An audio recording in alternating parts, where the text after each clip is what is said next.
All right, Palladium fans, we are back and we're talking about something big, a big changing point in Rifts. Now, so Kevin, in 1990, Rifts comes out. By 1996, we've got 10 world books, 4 source books, 2 conversion books, and 3 dimension books already out.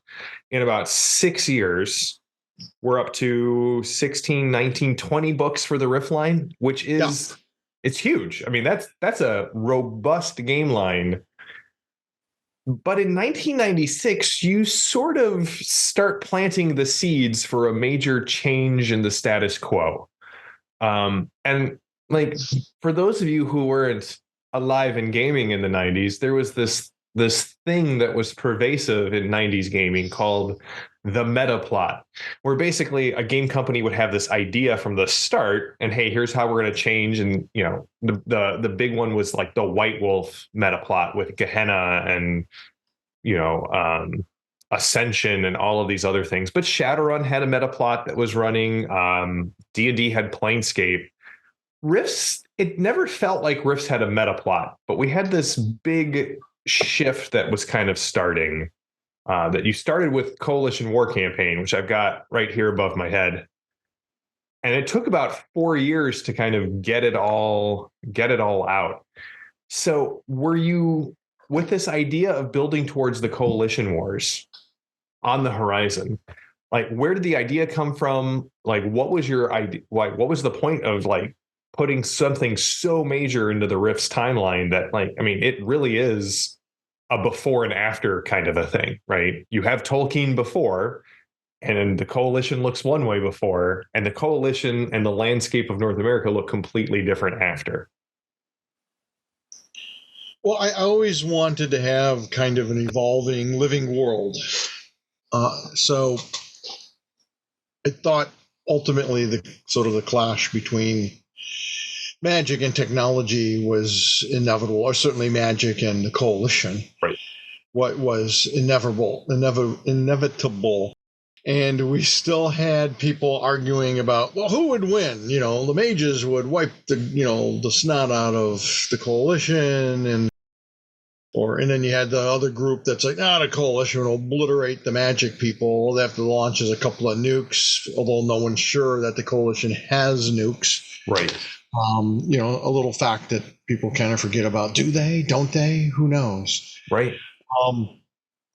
But so it's something that had been kicking around from day one, and my staff artist at the time, or one of my staff artists at the time, was Vince Martin, and Vince and some other people thought it'd be cool too, because it had been like 5 or 6 years, to introduce new armor to the Coalition, and Vince came up with a really good design for it, and I went, that'll be cool, and it makes sense if this is like the secret military buildup that's been going on that nobody knows. Because that stuff happens all the time. Like nobody knew the U.S. was going to launch the stealth bomber and that kind of thing. It's just, hey, what's this, and where did that come from? Well, obviously they didn't build it over the weekend. They'd been developing it for a long time, and it just seemed to fit with Emperor Prosek's master plan of protecting and saving human beings from. And I like how you talked about, right, there's several targets that could have been possible for the Coalition Wars, right? You have Tolkien, you have Laszlo, you have New Laszlo, you have the Federation of Magic, and Tolkien was more like not a target of opportunity, but they were just close enough and just weak enough that it seemed like it would be an easy target to kind of start this whole thing off. And it does not become that. Like most wars and things that, violent human endeavors, they're never as simple as the armchair tacticians want to make it out to be. Right, exactly. And I thought that'd be fun, because I figured everyone was waiting for a battle between the Coalition and the Federation of Magic. Yeah. And like you said, I always like to put a spin on things and surprise people. And part of that, so that was part of it. But the other part was, they seem like they're the easier target, Yeah. and they really weren't, because magic is just another kind of technology, and one that the coalition Does not understand. doesn't fully understand, and fears. And another reason they attacked Tolkien was Tolkien, Laszlo and New Laszlo really don't make any threats against the coalition. They may talk shit about them, Right. And say, oh, we don't agree with these policies and this behavior, and we're worried about them, but they don't threaten the coalition. And Tolkien was very, verbal about their disdain for the coalition. And they were building things up, and the coalition has its spies there, right? And It's like, okay, it's time to take these mothers down. Well, and what I loved about the coalition wars, and we'll get to that, we'll talk about the war campaign first, and we'll talk about the coalition wars. You give us something very human in all of its heartbreaking darkness. I mean, we see Tolkien go from this, ostensibly very kind of egalitarian, like, let's make magic work in the new world, to we're summoning the Daemonex and we're going to do anything it takes to win. We have, the fracturing of the Cyber Knights, which is one of the, most heartbreaking books in all of the Rifts catalog.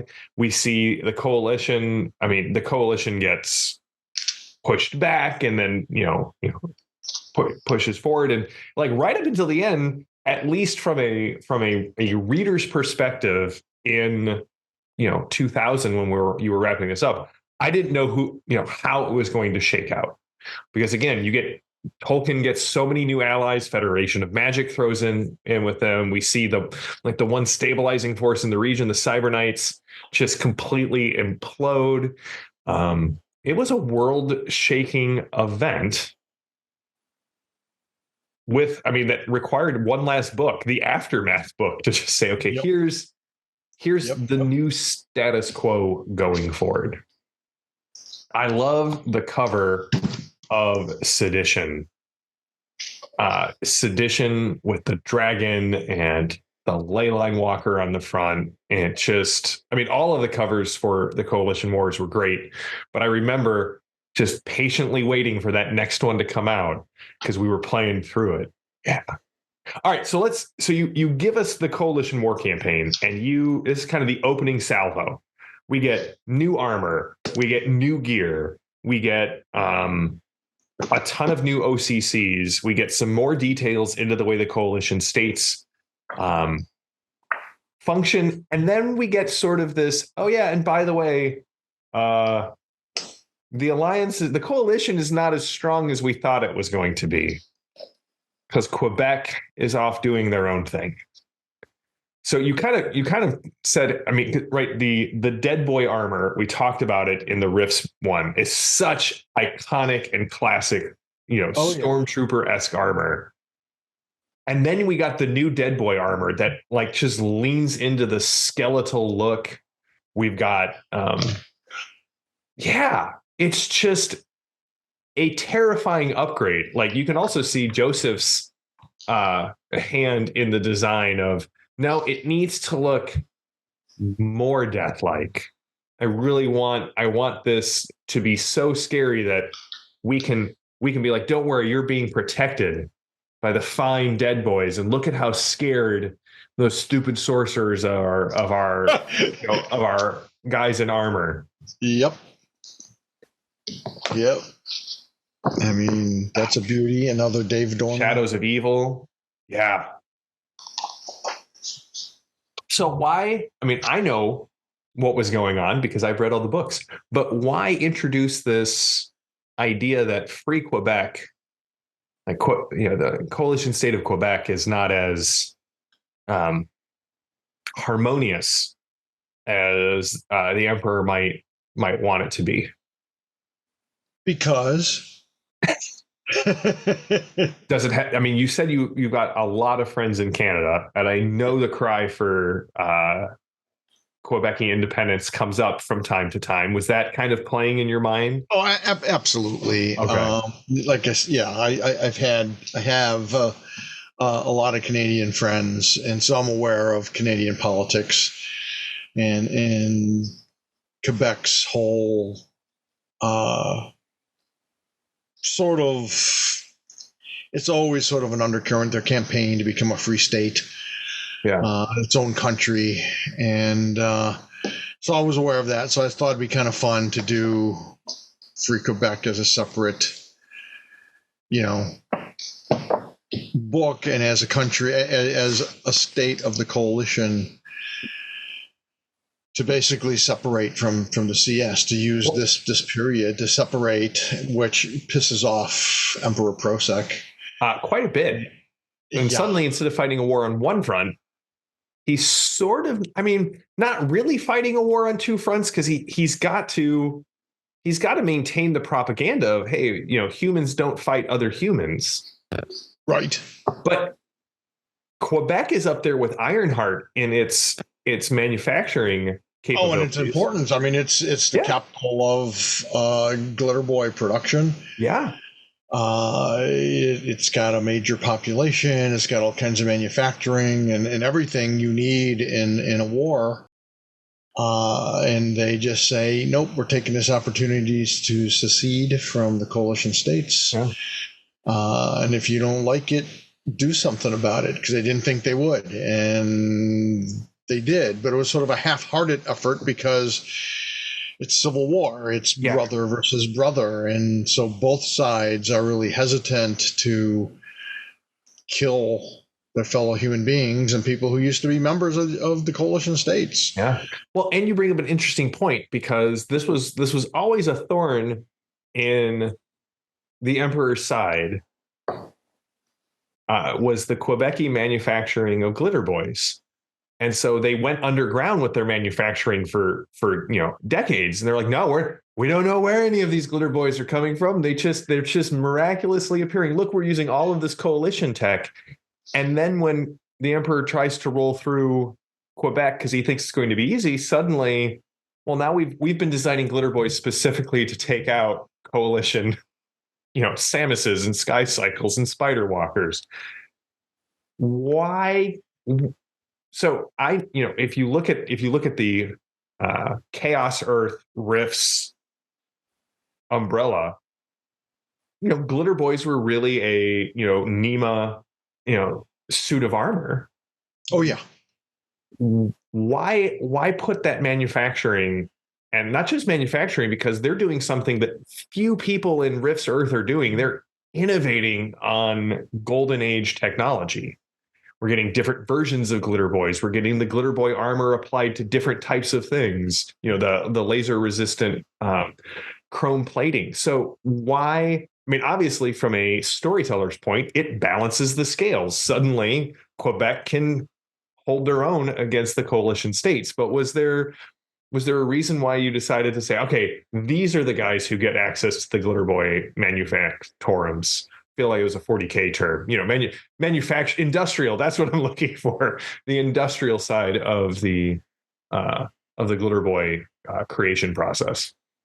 Well, I mean, there are a few thoughts behind it. One was, everything just can't be in the United States. That's fair. There has to be other stuff elsewheres, and why else would they be in an important part of the coalition states? Yeah. And then the other thing is they're somewhat more in closer proximity to the original Nema bases that are located in Maryland. And because Archie 3 is in, controls one of those bases, and and then I had plans for the Republicans perhaps resurfacing, which I touch on when I redo the revised Sourcebook 1. Yeah, you find out that there's actually an army of Nema soldiers and Golden Age equipment, robots, suits of armor, glitter boys that are in stasis. And there's some things I'm kind of laying the ground there for a few other things. Oh yeah, no, I mean that are yet to come. It's much like when Hades and Dival came out. And then it was like, okay, now that we've done this, there's these hints that are coming that the Minion War is coming. You're like, oh. Again, looking back, seeing the Coalition War campaign, and then 4 years later, getting Sedition, the groundwork was clearly being laid, but you guys didn't rush it. You didn't feel like you had to push out products of you had a standard for the Palladium products. And so you were like, if this takes 4 years to get this story done, well, by God, it's going to take 4 years to get the story done. We're okay with that. And you still put out other, like, we got free, the Free Quebec book. We got the Zytisic Invasion, which also ties heavily into the Coalition War, which, by the way, I love the Zytisic. They are sort of the quintessential big bad riffs monster that I love using in my games. I mean, they're MDC. They're clearly terraforming the planet. It's like, yeah, you think you've got problems over here, but if we don't do something about that, you've put so many existential threats into riffs that I have never had issues coming up with save the world style plots for my Rifts campaigns, because everywhere you turn, there's another, well, if somebody doesn't deal with this in the next 5 to 7 years, it's all over. And I love that. Because again, it's a nexus point. Cool. I mean, that's the thing. I want to give people all kinds of different options and things to play, different opportunities for adventure. And I want to introduce all kinds of different ideas and aliens. Like I said, from the beginning, I wanted to make Rift's Earth more alien than 1,000 alien worlds. And you see these little pockets, these little places, and you're thinking, well, it's just Bugville, and it's just, unfortunately, everyone sat back and went, yeah, they're stupid bugs. They don't have high technology. How big of a threat can they be? Until there were like millions of them, and, they now dominate most of Minnesota and into southern Canada. And it's like, well, shit. We should have done something about these guys long ago. If you have never lived in the Midwest, you don't understand. This is how it works. If you see one wasp nest, you need to deal with it now, or suddenly you're going to have a lot more going on than you can handle. Well, exactly. And, I'm a bug guy. I'm a comic book guy, and I'm a bug guy. I've always found insects very interesting. So when people come to visit, there's like one little corner in the hallway where there's a bunch of insects and spiders and things. And I've always been very fascinated with insects. And you see people do bug aliens. And one of the things that kind of bugs me, no pun intended, is that they, typically Wally the Bugman is just like a human being, except he has an exoskeleton and wings so he can fly, and then maybe antennas. And it's like, but bugs think kind of differently. They kind of literally have that hive mind, because these guys are sort of a combination of ants and bees and yellow jackets. And they're just going about doing their thing, but they're looking to dominate the world. And as you said, terraform it for their people. And if you don't, do something about it soon, they're going to reach the tipping point where there's nothing you can do. So if you need good references, Starship Troopers, the book, and Starship Troopers, the movie, will give you good Zytisic fuel. All right, so you release all of these, and then we get to Sedition. Did you have 6 books planned when you started, or were you discovering a lot of this along the way? I guess I should ask you, we should start. Are you an outliner, or are you a what's in my pocket sort of guy? I think we touched on that before. I'm kind of a little bit of both. I'll have an outline, but I don't feel like I'm completely committed to it. I don't follow it to the letter. If some other ideas come up,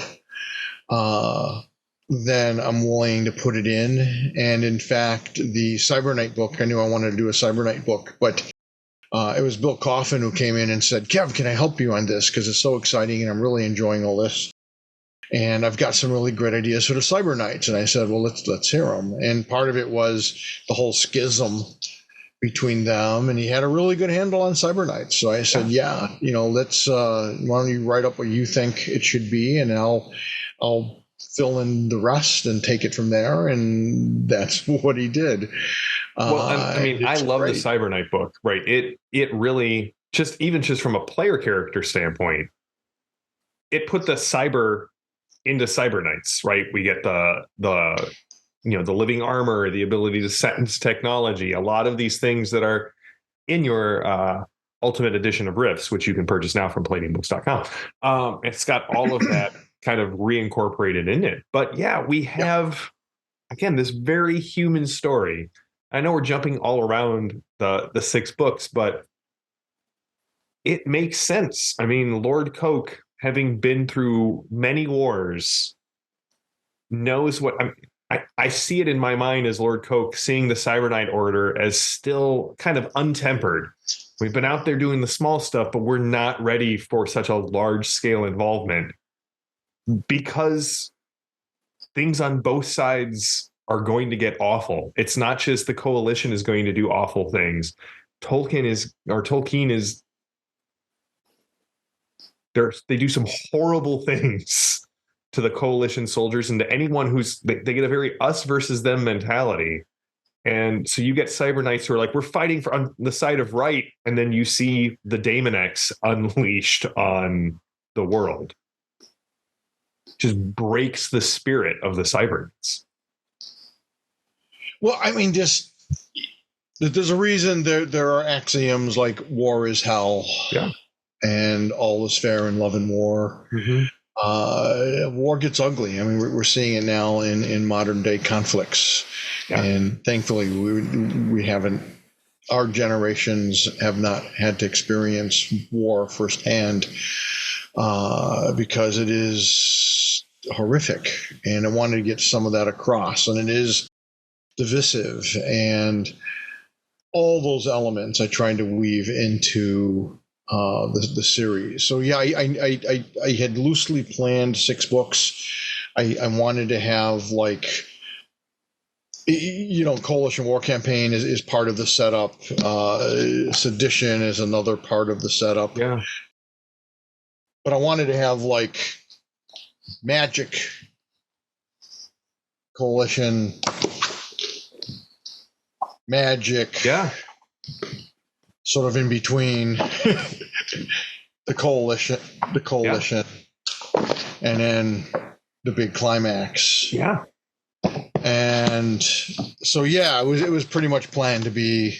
I wasn't sure if it would be 6 books, but that was the plan, to make it 6 books, maybe 7, maybe 5, depending on where the story went exactly. And we ended up with 7 because we got Aftermath kind of. Right. Sort of. Yeah. I felt we needed sort of a. Let's encapsulate everything, so people got a clear picture, because there's a lot going on in these 6 books.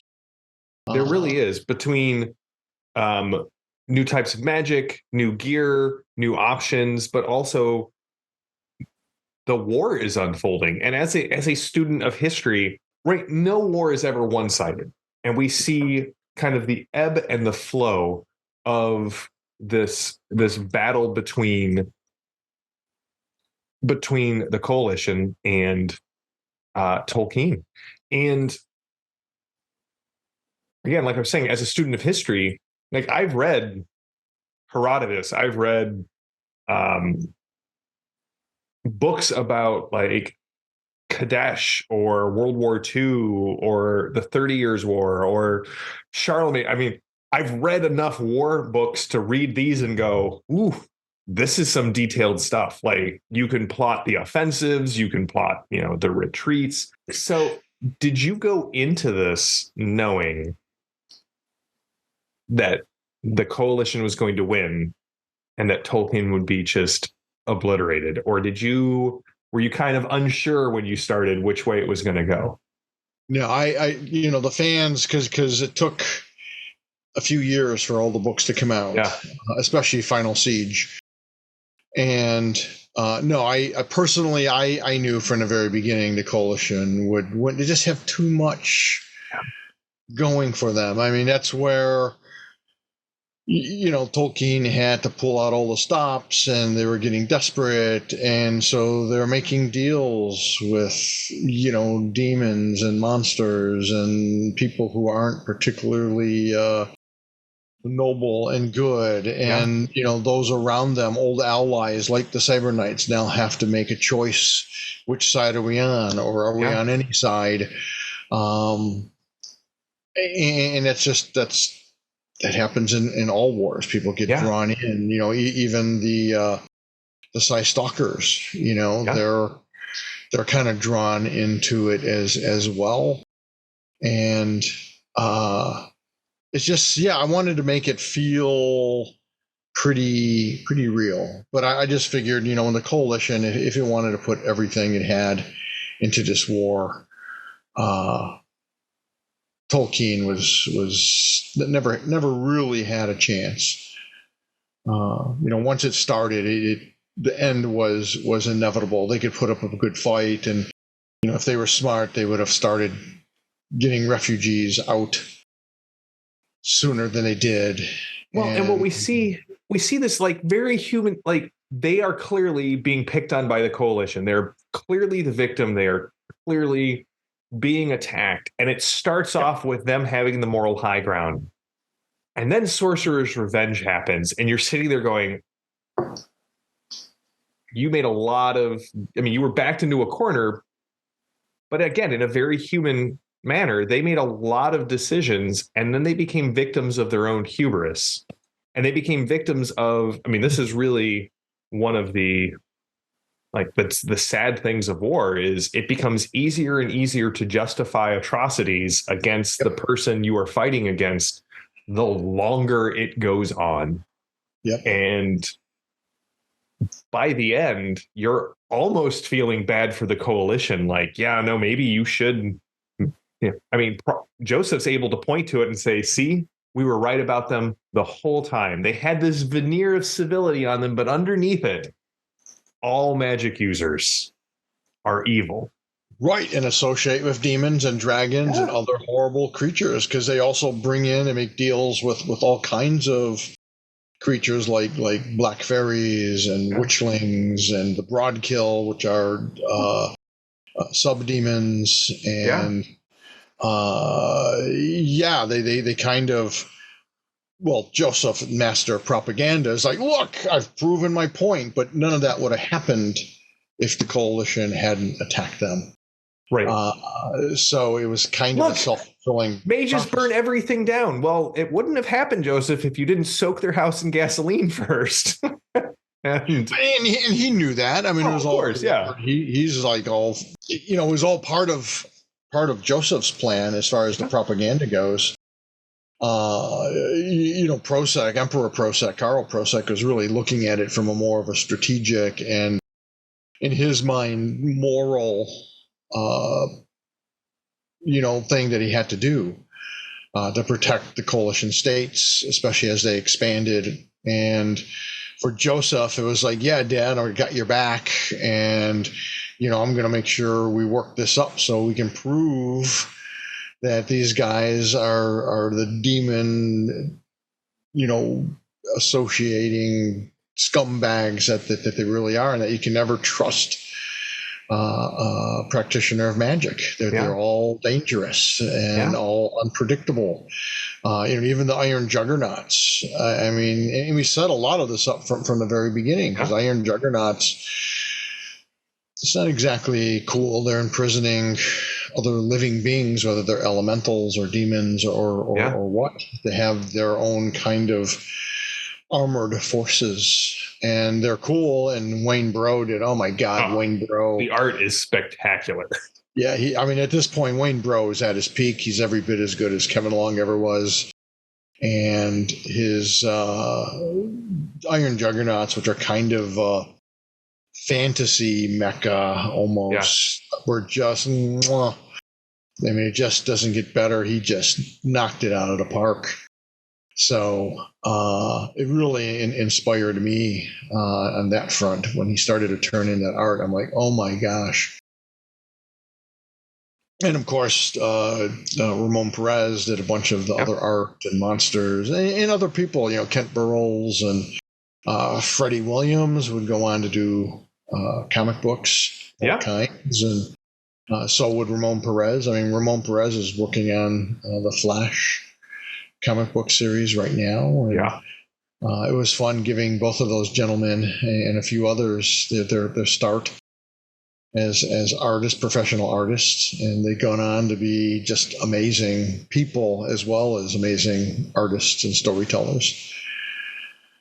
So we get to you finish Final Siege, and you're like, we need to have an easy book that somebody who is just coming in can pick up and say, here is the status quo changes, and you give us Aftermath. Was there anything surprising out of the Coalition Wars where you were like, wow, I did not expect that to happen? Not really. I mean, not for me. I mean, I hope for people. Like I know. Oh, definitely for me as a reader. I know a lot of people were like, oh no, the Tolkien went down too easy. I'm like, what? They fought their butt off and all kinds of stuff, and they were up against a juggernaut, and they're lucky it wasn't even worse. I mean, because of Quebec seceding from the coalition states, and then Prosek, wisely sitting back and going, and his generals going, I don't know, Carl, you got to be careful here. If we spread ourselves too thin, who's coming up from the south? Federation of Magic.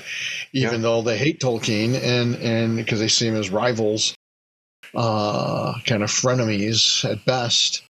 Yeah. So, and that's why the Federation never got really involved, because they're like, these guys are all traitors who defected from us or turned down all of our offers to be partners in this. And, you wanted to be independent. Good. Be independent.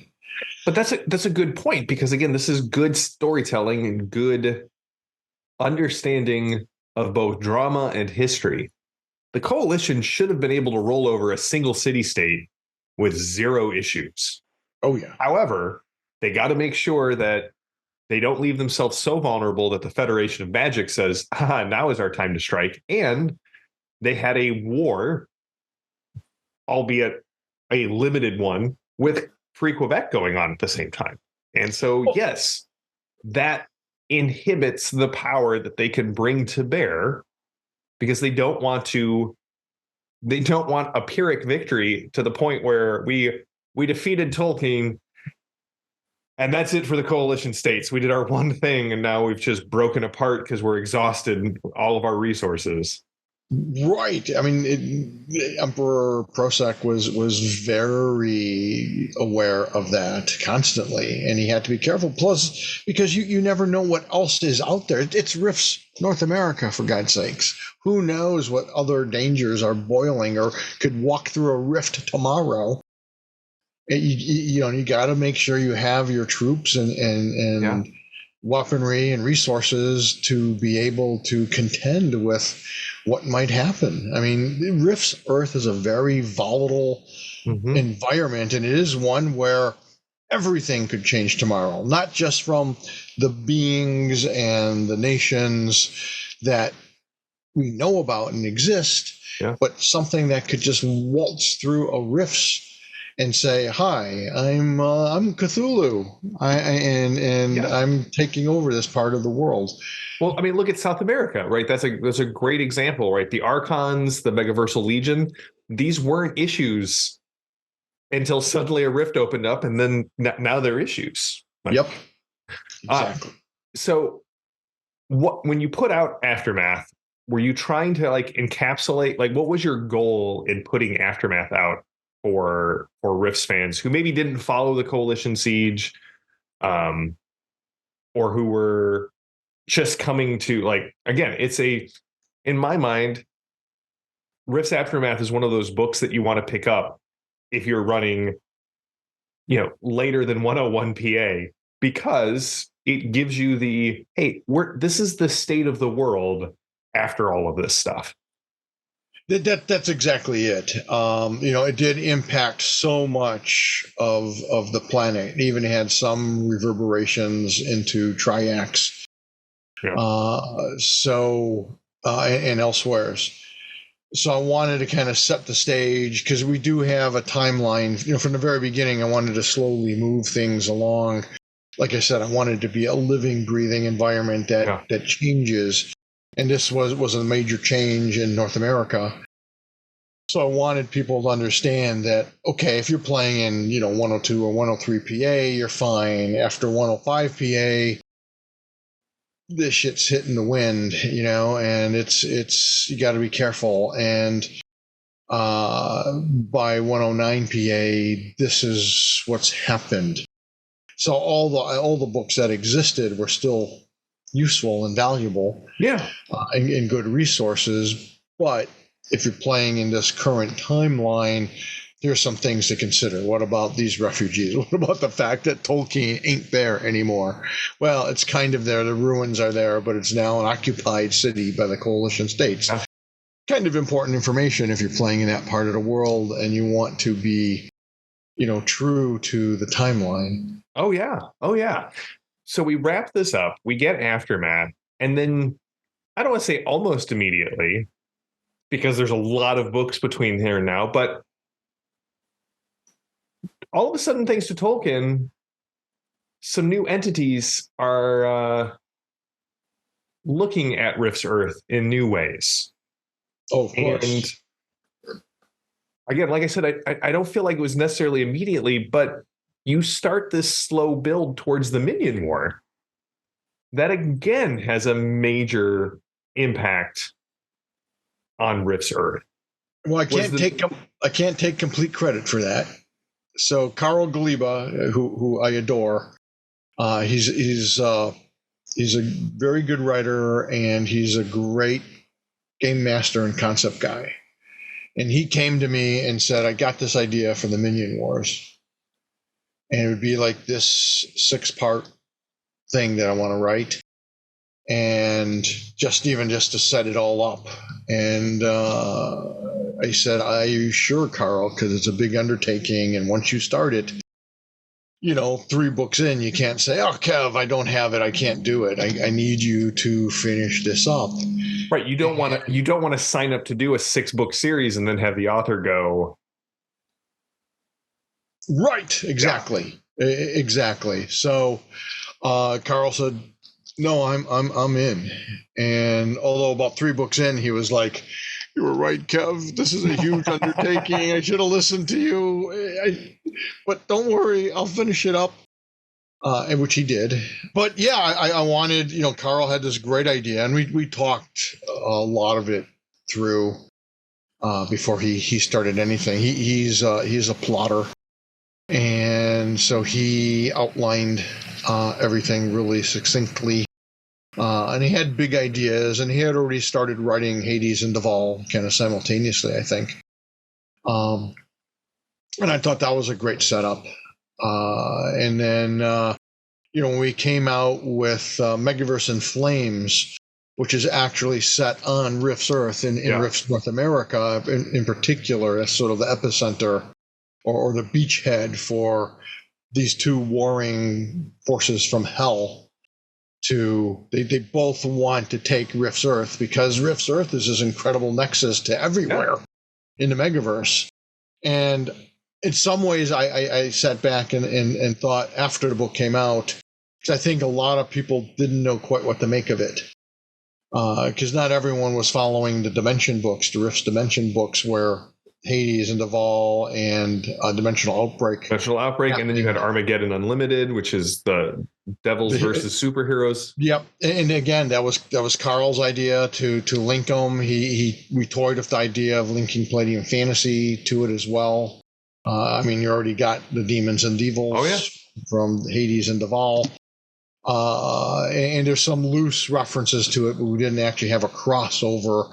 For one thing, I didn't want to overdo it. I hate it when comic books make you buy, 20 different books to play out. I'm looking at you, Brian Michael Bendis. I'm looking right at you. So, but yeah, we wanted to have something that was going to be truly epic and set the stage for something even bigger. And I wanted to remind people, so why we named it Megaverse in Flames. Again, Carl's title, and I loved it. Same thing with Armageddon Unlimited and Outbreak. That's all Carl. Carl's titles. He's just got amazing, brilliant ideas, and really has his finger on what our fans want because he's just an amazing game master. So that was all Carl, and I loved Megaverse in Flames because I thought I wanted to remind people that there's a much bigger, because everything's always happening on Rift's Earth. Yeah. And that's because it's just more familiar and fun to play in your own backyard.